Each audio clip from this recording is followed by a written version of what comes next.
பிரியமானவர்களே, கர்த்தரும் இரட்சகருமாகிய இயேசு கிறிஸ்துவின் நாமத்தினால் உங்களை வாழ்த்துகிறோம். இயேசுவின் பாதத்தில் வந்திருக்கிற நமக்கு கர்த்தர் இன்றைக்கு ஒரு வசனத்தை கொடுத்து நம்மை பலப்படுத்துகிறார். மார்க்கு 5வது அதிகாரம் 19வது வசனத்தை உங்களுக்காக நான் வாசிக்கிறேன். இயேசு அவனுக்கு உத்தரவு கொடாமல், நீ உன் இனத்தாரிடத்தில் உன் வீட்டிற்கு போய் கர்த்தர் உனக்கு இறங்கி உனக்கு செய்தவைகளை எல்லாம் அவர்களுக்கு அறிவி என்று சொன்னார். லேகியோன் பிசாசு பிடித்த மனுஷனை ஆண்டவர் இயேசு கிறிஸ்து சந்தித்து கிருபையாக அவன் மேலே மனம் இறங்கி விடுதலையை கொடுத்து அவனை புதிய மனுஷனாக மாற்றிவிட்டார். புதிய வாழ்க்கையை அவனுக்கு கொடுத்தார். அந்த இடத்தை விட்டு ஆண்டவர் புறப்பட்டு செல்லும் பொழுது அந்த பிசாசு பிடித்திருந்த மனுஷன் ஆண்டவரோடு கூடவே சென்று விடும்படிக்காக அவரிடத்தில் உத்தரவு கேட்கிறான், அனுமதியை கேட்கிறான். ஆண்டவர் அவனுக்கு அனுமதி கொடுக்காமல் சொல்லுகிறார், நீ உன் இனத்தாரிடத்தில் உன் வீட்டிற்கு போய் கர்த்தர் உனக்கு இறங்கி உனக்கு செய்தவைகளை எல்லாம் அவர்களுக்கு அறிவி என்று சொல்லுகிறார். காரணம், ஆண்டவராகிய இயேசு கிறிஸ்து அவனை சந்திப்பதற்கு முன்பாக பல அசுத்த ஆவிகளான அவன் பிடிக்கப்பட்டு அடிமைப்படுத்தப்பட்டு அவனை நடத்தி கொண்டிருந்தது. வீட்டில் தங்க மாட்டான். செத்து போனவர்களை அடக்கம் பண்ணியிருக்கிற கல்லறைகள் தான் அவனுடைய குடியிருப்பாக இருந்தது என்று சொல்லப்பட்டிருக்கிறது. அவனை அடக்க ஒருவனாலேயும் முடியாது. ராத்திரியும் பகலுமாக கூக்குரலிட்டு கொண்டு இருப்பான்.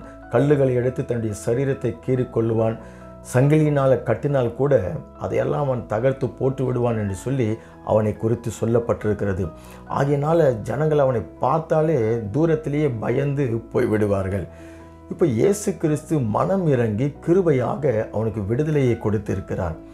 இப்போ இந்த மனுஷனிடத்தில் சொல்லுகிறாரு, நீ போய் உன் இனத்தாரிடத்திற்கும் உன் வீட்டாரிடத்திற்கும் கர்த்தர் உனக்கு மனம் இறங்கி கொடுத்திருக்கிற இந்த விடுதலை, இந்த ரட்சிப்பு, இதையெல்லாம் நீ அறிவி என்று சொல்லி ஆண்டவர் இயேசு கிறிஸ்து அவனுக்கு சொல்லுகிறார்.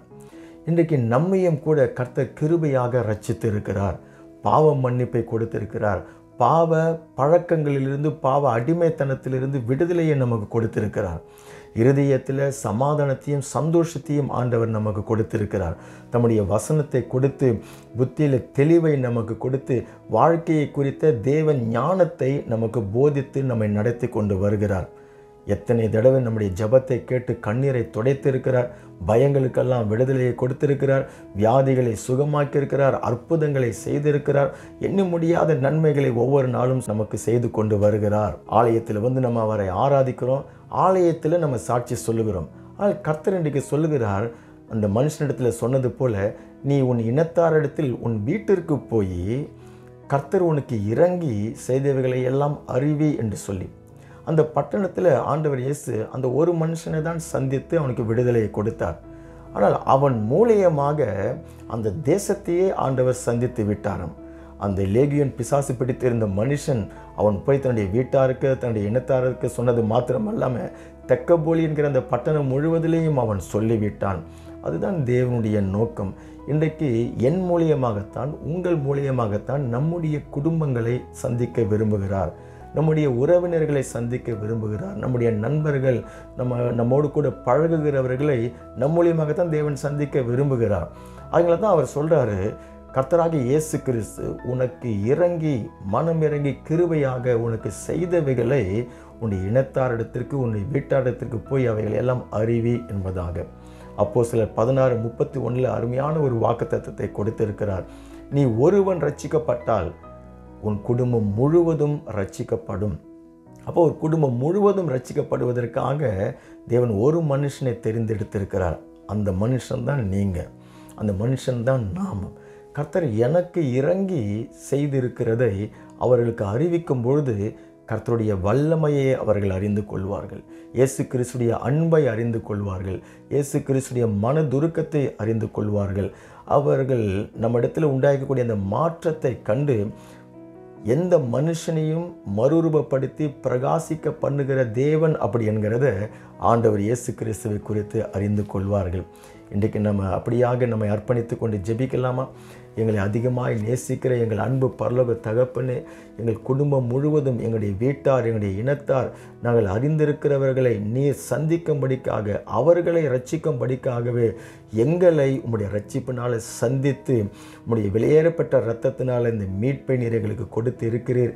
எங்களுடைய வாழ்க்கையில் மறுரூபத்தை நீர் கொடுத்திருக்கிறீர்.